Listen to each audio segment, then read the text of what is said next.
দুনিয়ার জীবনকে প্রাধান্য দেওয়া যাবে না। ওয়া মা হাদিহিল হায়াতুদ দুনিয়া ইল্লা মাতাউল গুরুর, সম্পূর্ণ মরীচিকা। মরীচিকা দেখেছেন?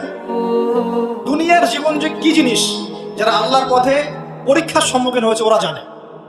মানে কিচ্ছু না, মানে মুহূর্তে আল্লাহ পাক ইহকাল পরকালের ফয়সালা করে ফেলবে। আমরাও বুঝবো, এটা আমরা বুঝবো না এমন নয়। ইয়াং ছেলে রাস্তায় যাচ্ছে, বাইক নিয়ে খুব দাবরানি দিচ্ছে, আছে না?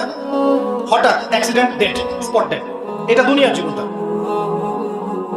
সারা জীবন দুনিয়ার পিছনে ছুটেছে, শেষ বয়সে হতাশ, কিছুই পেলাম না। পাবে না, কারণ আল্লাহর পথে না চললে শেষ বয়সে কেউ কিছু পাবেন না। যন্ত্রণা, হতাশা, গ্লানি ছাড়া। তখন দেখবেন আত্মহত্যা করে শেষ। ডেট। দেখবেন অনেক প্রতাপশালী বাদশা বড় বড় লেকচার দিচ্ছে, হঠাৎ রাস্তায় হাঁটতে হাঁটতে ডেট। সারাদিন রাত জেনা করেছে, মদ খেয়েছে, জেনা ছড়িয়েছে সমাজে, নগ্নতা, অশ্লীলতা ছড়িয়েছে, ভাইরাস মহামারী দিয়ে শেষ। দুনিয়ার জীবন কি জীবন? চোখের সামনে অহরহ এগুলো ঘটনা দেখছি আমরা। যাচ্ছে খুব সাদাল্লাদ করে, বর বিয়ে করতে যাচ্ছে, কার অ্যাক্সিডেন্ট, শেষ, ডেট। কিছু সাহাবী তো এমনও ছিলেন, বদরের যুদ্ধ করতে এসেছেন, হাতের মধ্যে কিছু খেজুর আছে, খেজুর খাচ্ছেন, খোরমা খেজুর খাচ্ছেন। তখন নবী সাল্লাল্লাহু আলাইহি ওয়াসাল্লাম দাঁড়িয়ে ভাষণ দিচ্ছেন যে ওয়াসাবিকু ইলা মাগফিরাতিন মির রাব্বিকুম ওয়া জান্নাহ। ওই যে আয়াতটা আছে, তোমরা এগিয়ে চলো তোমাদের রবের ক্ষমার দিকে এবং জান্নাতের দিকে। আরদুহা কাআরদিস সামাই ওয়াল আরদ, যার প্রশস্ততা আসমান এবং জমিনের সমান। সাহাবী খেজুর খেতে খেতে খেজুরটা ফেলে দিলেন। আরেকজন সাহাবী জিজ্ঞাসা করলেন যে খেজুরটা ফেলে দিলেন কেন? তিনি বলছেন এই খেজুরগুলো খেতে অনেক সময় লেগে যাবে। নবী সাল্লাল্লাহু আলাইহি ওয়াসাল্লাম এমন কথা বলেছেন, এটা শোনার পরে আমি আর এক সেকেন্ড নষ্ট করতে যাচ্ছি না। খেজুর ফেলে দিয়ে যুদ্ধে ঝাঁপিয়ে পড়লেন, দেন শহীদ হয়ে জান্নাতে চলে গেলেন। তারাও তো মৃত্যুর স্বাদ গ্রহণ করেছেন, তাই না? সুমাইয়া রাদিয়াল্লাহু আনহা, আবু জাহেল তাকে নির্যাতন করছে, তার লজ্জাস্থানে বর্ষা ঢুকিয়ে দিয়ে, চিন্তা করতে পারেন, লজ্জাস্থানে বর্ষা নিক্ষেপ করে হত্যা করল। সুমাইয়া রাদিয়াল্লাহু আনহা দেখতে কালো বর্ণের, চেহারা সুন্দর নয়, হয়তো বা আপনার মতো সুন্দর নয়, জান্নাতে এখন হাসছে ইনশাআল্লাহ তাআলা। তার স্বামী ইয়াসির, আবু জাহেল তাকে পিটাতে মেরে ফেললো, সে মারা গেল, শহীদ হয়ে গেল। অনেক ওলামায়ে কেরামকে, ইমাম, মুস্তাহিদ, মুহাদ্দিস দেখবেন সারাটা জীবন এত মেহনত করেছেন দিনের জন্য, বিয়ে শাদী করার সময় পান না। এমনও আছেন ইমাম এবং মুহাদ্দিস, জীবন তো তাদেরও ছিল। শুধু সাহাবী কেন, তাবেঈদের দিকে তাকান, তাবেঈন তাকান, আমাদের চার ইমামের দিকে তাকান। আবু হানিফা রাহিমাহুল্লাহ শেষ বয়সে জেলখানায়, কথিত আছে বিষ প্রয়োগে তাকে হত্যা করা হয়েছে। তার টাকার অভাব ছিল না, তিনি কিন্তু আমার মতো হতদরিদ্র ছিলেন না। আল্লাহ পাক তাকে সম্পদও দিয়েছিলেন, সমস্ত সম্পদ বিলিয়ে দিয়েছেন দিনের জন্য। ইমাম শাফিঈ রাহিমাহুল্লাহ, তার দিকে তাকান। আহমদ বিন হাম্বল রাহিমাহুল্লাহ, তার দিকে তাকান। তাকে পিটানো হচ্ছে আর বাগদাদের রাস্তায় ঘোরানো হচ্ছে, কারণ সমাজের মানুষ ফতোয়া দিয়েছে একটা, তিনি ফতোয়া দিয়েছেন আরেকটা। ওই যে হিল্লা প্রথা, ঠিকা বিবাহ নিয়ে তিনি বলছেন, ইলামু ইয়া আহলা বাগদাদ, হে বাগদাদের মানুষরা জেনে রাখো যে আমি কোশ্চিনকালেও এই প্রথাকে জায়েজ করলাম না। তোমরা চিনে রাখো যে আমার নাম আহমদ। জীবন তাদেরও ছিল। ইমাম মালিক রাহিমাহুল্লাহ, তাকে এত মার দেওয়া হয়েছিল, হাত বাঁধতে পারতেন না নামাজের মধ্যে, নামাজে হাত বাঁধতে পারতেন না। সাহাবীদের থেকে নেন, তাবেঈ থেকে নেন, তাবেঈ থেকে নেন, মুস্তাহিদ ইমাম থেকে নেন, দুনিয়ার জীবন তারাও কিন্তু ভোগ করেছেন, আর আমরাও ভোগ করছি।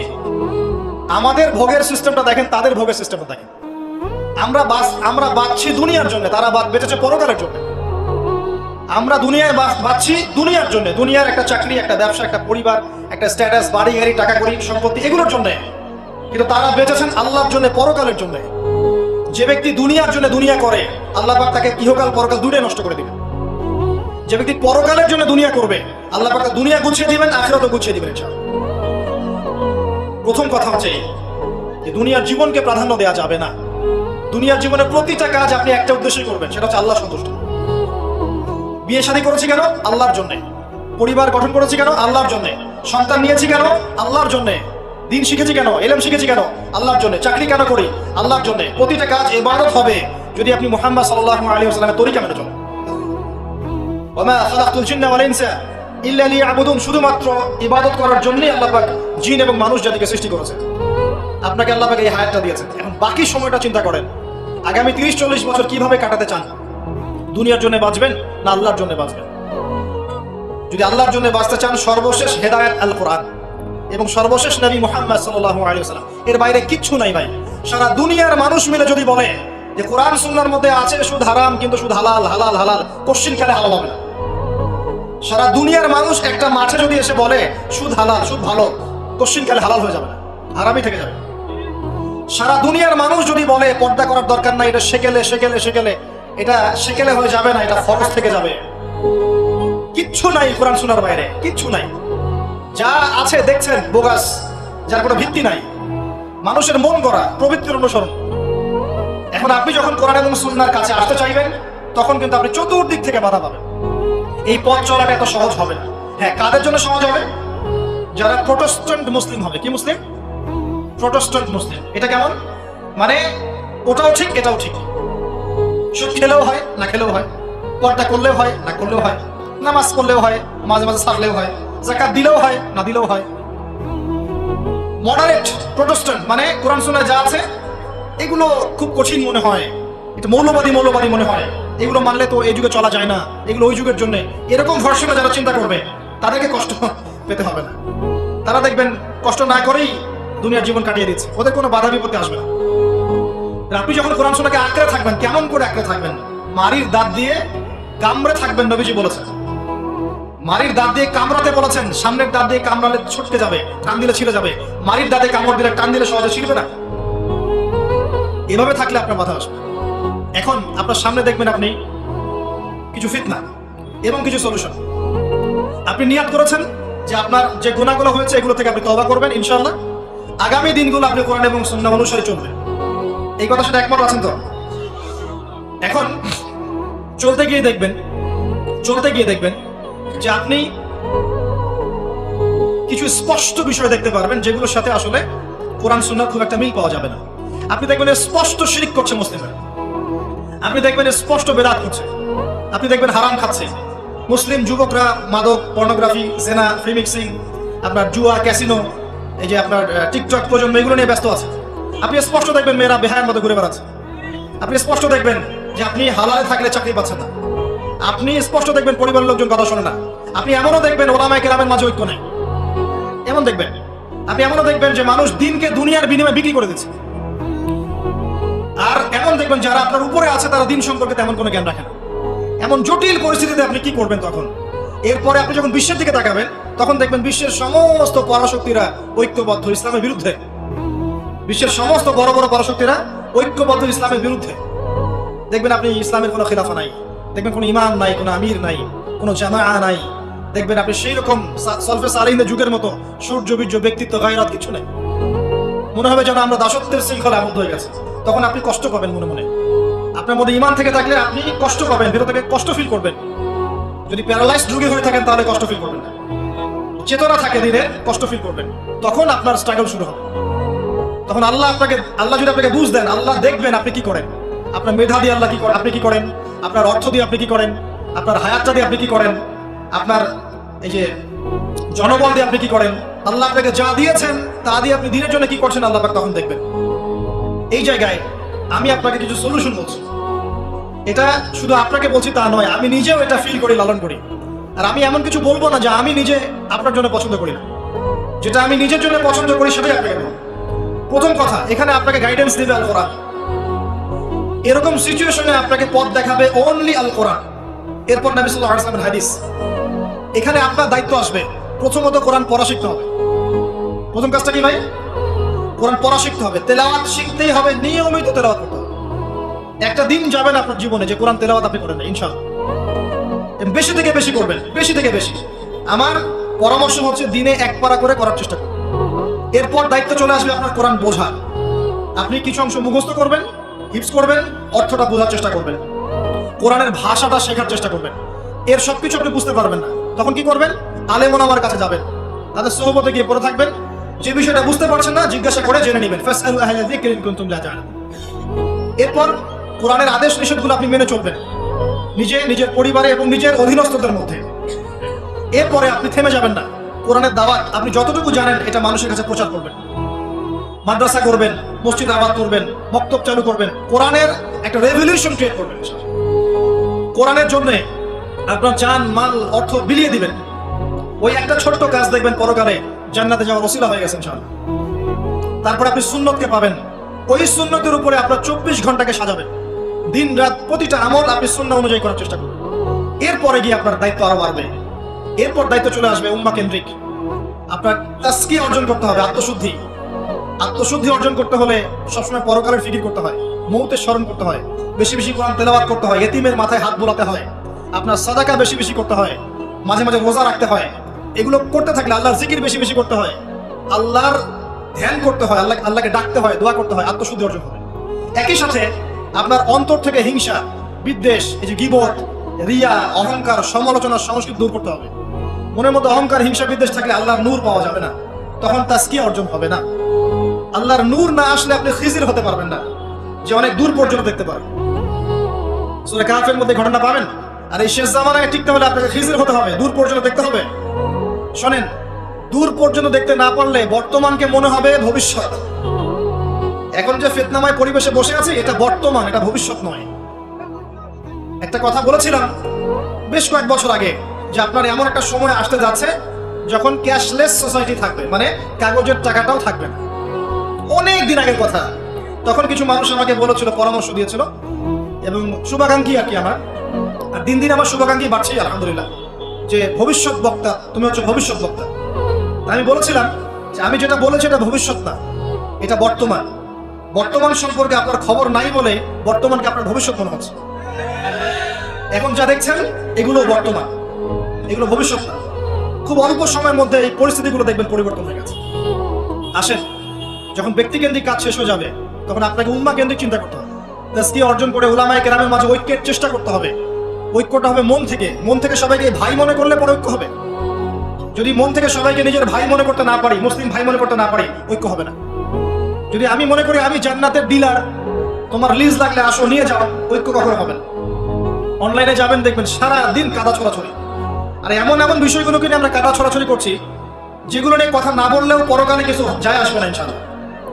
এমন এমন ইস্যু নিয়ে আমরা কাদা ছড়াছড়ি করি যেগুলো নিয়ে কথা না বললেও আমার জান্নাত জাহান্নামের ফয়সালা হবে না ইনশাআল্লাহ। এগুলো ওই বিষয় নয়, মৌলিক বিষয় নয়। আর আমরা যখন এগুলো নিয়ে ব্যস্ত থাকি, ইসলামের শত্রুরা দেখবেন ইসলামকে দমন করার আর 10 ধাপ এগিয়ে যায়।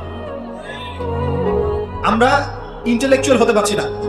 ঐক্যের চেষ্টা করতে হবে, যার যার জায়গা থেকে করতে হবে, এবং মিসাল, দৃষ্টান্ত নিজেকে স্থাপন করতে হবে। যে নিজে যখন সবার সাথে মিশবো তখন দেখবেন মানুষ রিসিভ করে নিবে যে হ্যাঁ উনি সবখানেই আসছে, উনি সাম্প্রদায়িক চিন্তা করছে না। বিষয়গুলো হচ্ছে উম্মাহ কেন্দ্রিক চিন্তা করতে হলে ঐক্যের বিকল্প নাই। আর এই রেসপন্সিবিলিটি আমার মতো দায়ীদের নয়। মূলত এই রেসপন্সিবিলিটিটা হচ্ছে মূলত ওলামায়ে কেরামের। তারা যখন একত্রিত হবেন, ঐক্যবদ্ধ হবেন, তাদের মধ্য থেকে দেখবেন একজন আমির বের হয়েছে, এবং তিনি যখন নেতৃত্ব দিবেন তখন জনগণ তার পিছনে তাকে ফলো করবে। ধর্মতাত্ত্বিক নেতৃত্বের কথা বলছি আমি। ধর্মতাত্ত্বিক নেতৃত্ব কি পলিটিশিয়ান দিতে পারবে? কারণ পলিটিশিয়ানদের কাছে কি ধর্মের সব জ্ঞান থাকে? স্বাভাবিক থাকবে না, কারণ তারা পড়াশোনা করেন এইভাবে। তাদের কাছে পলিটিক্সের জ্ঞান আছে। আপনি যখন ধর্মতাত্ত্বিক ঐক্যের কথা বলছি তখন ধার্মিকদেরকেই তো দায়িত্ব নিতে হবে, এবং ধার্মিকদের মধ্যে যারা স্কলার, বিজ্ঞ বরেণ্য ওলামায়ে কেরাম, তাদের মধ্যে ঐক্য প্রথম দরকার। অনুসারীদের মধ্যে ঐক্য দিয়ে লাভ নাই। প্রথমে ঐক্য লাগবে আগে বড় বড় লেভেলে, তারপরে দেখবেন জনগণ ঠিকই আলেমকে মেনে নিয়েছে। তখন আপনি দেখবেন একটা ভালো শক্তি আপনি অর্জন করতে পারছেন। আদারওয়াইজ যখন আপনি বিক্ষিপ্ত বিচ্ছিন্ন, কেউই আমাদেরকে মূল্যায়ন করে। যতই স্লোগান দেন, শোডাউন করেন, আইওয়াশ করেন, আদতে কিন্তু কেউ মূল্যায়ন করছে না আমাদের। আর আল্লাহ রাব্বুল আলামিন কোরআনে বলেছেন, এখন এই আয়াত কোথায় আছে আল্লাহ ভালো জানেন। এই আয়াতের বাস্তবতা কোথায় সেটা আল্লাহ ভালো জানেন। ওয়া আতাসিমু বিহাবলিল্লাহি জামিআ ওয়া লা তাফাররাকু, এই আয়াতটা কোরআনের মধ্যে আছে। এটা কোরআনের মধ্যে আছে, আল্লাহ পাকের কিতাবের মধ্যে এই আয়াতটা আছে। ওয়া আতাসিমু বিহাবলিল্লাহি জামিআ, তোমরা আল্লাহর রজ্জুকে শক্ত করে ধরো ঐক্যবদ্ধভাবে।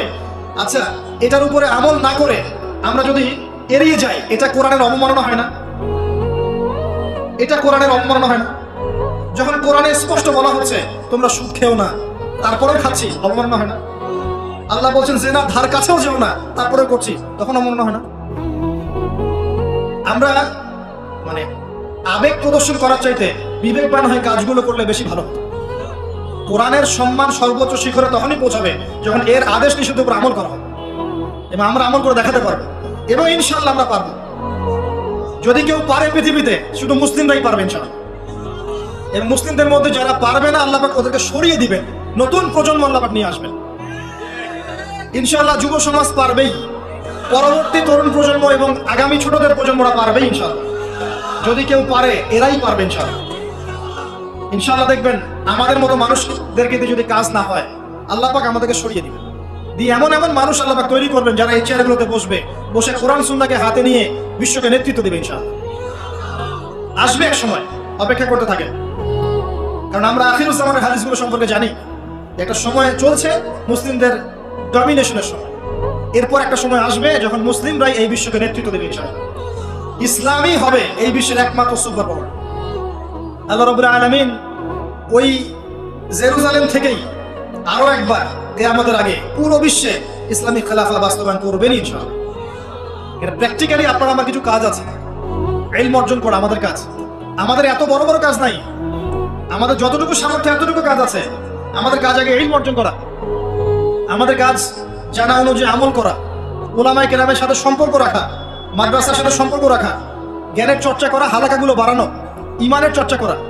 আমাদের কাজ পরিবারগুলোকে সংশোধন করা। যদি কথা না শোনে ছেড়ে দেন, একক পরিবার গঠন করেন। বুঝাতে বুঝাতে যদি দেখেন যে আপনার পরিবার লুতের স্ত্রীর মতো হয়ে গেছে বা নূহ আলাইহিস সালামের স্ত্রীর মতো হয়ে গেছে, তার ছেলের মতো কথা শোনে না, ছেড়ে দেন, আপনি আলাদা থাকেন। তাও ইমানের সাথে আপোষ করেন। আসহাবুল কাহফ সমাজ পরিবার সব ছেড়ে দিয়ে চলে গেছে, চলে যায় না, সব ছেড়ে দিয়ে চলে গেছে। যখন কেউ কথা শোনে না, একাই থাকতে হয় আল্লাহর রজ্জুকে ধরে। আল্লাহ পাক ইব্রাহিম আলাইহিস সালামকে বলেছেন, তুমি একাই একটা উম্মাহ, ইব্রাহিম তুমি একাই একটা উম্মাহ। তো আমাদের কিছু কাজ আছে ভাই, ইমানের চর্চা করা, ইলম অর্জন করা, উলামায়ে কেরামের সোহবতে যাওয়া, তাজকিয়া, আত্মশুদ্ধি অর্জন করা, অন্তরে আল্লাহর নূর পাওয়ার চেষ্টা করা, বেশি থেকে বেশি ইবাদত করতে থাকা, সময়কে মূল্যায়ন করা, সময়কে মূল্যায়ন করা, জীবনটা গুছিয়ে নেওয়া। কারণ আমি এখানে থাকতে আসিনি, আমি আপনি এখানে থাকতে আসিনি। আজকে থেকে 50 বছর পরে, 100 বছর পরে এখানকার একটা মানুষও বেঁচে থাকবে না। এখানে আমরা বসে আছি যারা, কেউ থাকবে না, এই বিশ্বের কোনো নেতা থাকবে না। আজকে থেকে 100 বছর পরে এই ন্যাটো, জাতিসংঘ, হাবিজাবি কিচ্ছু থাকবে না। আপনি বিশ্বের যত পরাশক্তি দেখছেন এগুলো কিচ্ছু থাকবে না। এই পৃথিবীর যে মানুষগুলো এখন বেঁচে আছে 100 বছর পরেও থাকবে না। এখন মনে হচ্ছে এরাই সব, এগুলো সব না। 100 বছর, জাস্ট 100 বছর। আরে কিয়ামতের মাঠই তো হবে 50,000 বছর। কিয়ামতের মাঠ কত বছর? এই তুলনায় 100 বছর কিছু সময়? আল্লাহর কাছে 100 বছর কোনো সময় না। 100 বছর পর কিছু থাকবে না, কোনো আমি আপনি কেউ না, আমি আপনি কেউ থাকবো না। তো এই দুনিয়ার জীবনটাকে মূল্যায়ন করেন, গুছিয়ে নেন। আপনি জীবনে প্ল্যান করেন, আগামী 5 বছর আপনি কি করতে চাচ্ছেন, কতটুকু করতে চান, কি কি সনদ অর্জন করতে চান, কোন কোন বই আপনার পড়া হয়নি। আগামী 5 বছরের মধ্যে আপনার একটা ভালো জব দরকার, কি জব করবেন আপনি, যেটা করলে আপনি হালাল খেতে পারবেন। কত বছর আপনি বিয়ে করতে যাচ্ছেন এবং বিয়ের পর আপনি কিভাবে সন্তান প্রতিপালন করবেন। যখন আপনার বয়স 50 হবে তখন আপনার ছেলের বয়স কত হতে পারে, প্ল্যান করতে হয় জীবন সম্পর্কে। এবং আমি সেভ করব সম্পত্তি ভবিষ্যতের জন্য, কিসে সেভ করব? আমি এমন সম্পত্তি যদি সেভ করি, জমাই, যেটার মূল্য সামনে গিয়ে কমে যাবে, তাহলে আমি ঠকবো। যদি আমি এমন সম্পত্তিতে সেভ করি যেগুলোর মূল্য বাড়বে, আমি জিতবো। জীবনকে নিয়ে প্ল্যান করতে হয়। এবং এই সময়টুকুতে আমি দিনের জন্য কি করতে চাই, দিনের জন্য আমি কতটুকু করতে চাই। আমার দ্বারা কি একটা মসজিদ করা সম্ভব না? আমার দ্বারা কি একটা মাদ্রাসা করা সম্ভব না? আমি কি একটা এতিম প্রকল্প করতে পারি না? আমি কি একটা বিধবাদের প্রজেক্ট করতে পারি না? আমি কি একটা মা বোনদেরকে নিয়ে সেলাই মেশিনের কোনো প্রজেক্ট করতে পারি না? আমি কি মানব সেবামূলক কিছু কাজ করতে পারি না? ছোট্ট একটা সামাজিক সংগঠন করতে পারি না? কিছু একটা তো করতে পারি আমি। আল্লাহ পাক কি আমাকে কোনো প্রতিভা দেন নাই? আল্লাহ পাক কি আমাদেরকে কোনো প্রতিভা দেন নাই? একজন আলেম হয়ে আমি কি 100-200 ছাত্র বের করতে পারি না? একটা বড় এমন একটা প্রতিষ্ঠান কি করতে পারি না যেখান থেকে বছরে বছরে মাশাআল্লাহ বিশ্ব বরেণ্য আলেমরা বের হবে? পারি না? কিছু তো পারি। আল্লাহ পাক কিছু তো শক্তি আমাকে দিয়েছেন। আল্লাহ পাক তো বলেননি আমাকে এখন অস্ত্র নিয়ে নামো মাঠে, বলেছেন? আমার তো পরিবেশই নাই। বাংলাদেশের মানুষ 90% মুসলিম বলছি আমরা, দেখবেন 80% নামাজ পড়ে না, দেখবেন 80% কোরআন পড়তে জানে না, যাকাত দেয় না, পর্দা করছে না, যুব সমাজের জীবনের উদ্দেশ্য ঠিক নাই, সারা দিন রাত অপসংস্কৃতি নিয়ে পড়ে আছে। এখন বেসিক কাজগুলো না করে কি আপনি বড় রেজাল্ট পাবেন? কখনো না। এই বেসিক কাজগুলো আমরা করতে পারি। এবং সবচেয়ে বড় একটা কাজ হচ্ছে আমাদের জায়গা থেকে উম্মার মাঝে ফাটল সৃষ্টি না করে ইউনাইটেড করার চেষ্টা করা যায়। আর আমাদের পরবর্তী প্রজন্ম, স্পেশালি এই তরুণদের প্রজন্ম, তরুণীদের আর আমাদের পরের ছেলে মেয়ে যারা আসবে, সোনামণি, এদেরকে আপনি আগামী বিশ্বের জন্য তৈরি করেন। এটা বড় চ্যালেঞ্জ। বড় বড় আলেম তৈরি করেন। দেখেন দিন দিন আলেমদের সংখ্যা কমে যাচ্ছে। আমার মতো নগণ্য মানুষকে যখন এই চেয়ারে বসে কথা বলতে হয়, তখন তো আমি বুঝতে পারছি যে আলেমের সংখ্যা আজকে কি অবস্থা। আমি তো আলেম নই, কথা বলতে হচ্ছে। কিছু মানুষ আমার কথা শুনছে, তার মানে বুঝতে পারছি আলেমদের সংখ্যা কত কম। বড় বড় ওয়ার্ল্ড রিনাউন্ড আলেম তৈরি করতে হবে, ইমাম বুখারীর মতো, আবু হানিফা রাহিমাহুল্লাহর মতো, আহমদ বিন হাম্বলের মতো। কে তৈরি করবে? এটা কি আমার পক্ষে করা সম্ভব? একার পক্ষে করা সম্ভব? নিঃসন্দেহে একটা কমিউনিটি দরকার। সবার মাঝে দিনের ফিকির তৈরি করতে হবে যে আমার সবচেয়ে ইম্পর্টেন্ট জিনিস এই পৃথিবীতে আমার দিন, আল্লাহর দিন। এর চেয়ে ইম্পর্টেন্ট কিছু নাই আমার জন্য। সবকিছু পরে, দিন আগে। দিনকে এগিয়ে নিতে হবে, আমাকে চ্যালেঞ্জ গ্রহণ করতে হবে। এরকম চিন্তা ফিকির লালন করলে পরেই তো রেজাল্ট আসবে, না হলে তো আসবে না। দেখেন, আমরা আমাদের মতো মানুষ যারা আছে, এরা একটা জাতিকে নেতৃত্ব দিতে পারবে না। তো প্রবলেমস গুলো ধরিয়ে দিতে পারে, হয়তো সর্বোচ্চ সলিউশনে কিছু পথ বলতে পারে। তো বাস্তবতা হচ্ছে এই যে কাজগুলো জনগণকেই করতে হবে। আর এই যে একদিন আসলাম, একটা কথা বললাম, চলে গেলাম, আদতে কোনো ফলাফল নাই। একদিন আসলাম, একটা মাহফিল করলাম, যেভাবে আসছি এভাবে চলে গেলাম, আদতে কোনো ফলাফল হবে না। যদি হ্যাঁ এই কথাগুলো মানুষের মনের মধ্যে গেঁথে যায় এবং আগামীর পৃথিবীর জন্য তারা প্রস্তুতি গ্রহণ করতে পারে, তখন গিয়ে কথা বলবে। আসুন, আইওয়াস, শোডাউন এবং আবেগী জাতি না হয়ে আমরা বিবেক দিয়ে চিন্তা করি, উম্মার অবস্থা চিন্তা করি, বৈশ্বিক অবস্থা চিন্তা করি, ভাবি। বারবার একটা কথা বলি আমি, একটা দেশের মধ্যে সরকার, প্রশাসন, জনগণ, আলেম ওলামা, যুবক শ্রেণী, মহিলারা, শিশুরা, এরা সবাই একটা দেহের মতো, একটা বডির মতো। এরা সবাই একে অপরের পরিপূরক, একে অপরের ভাই, সবাই মুসলিম। এখানে কেউ কারো শত্রু না। আমরা যদি একে অপরকে শত্রু মনে করে ভুল করবো, তখন আমাদের শত্রুরা সুযোগ পেয়ে যাবে।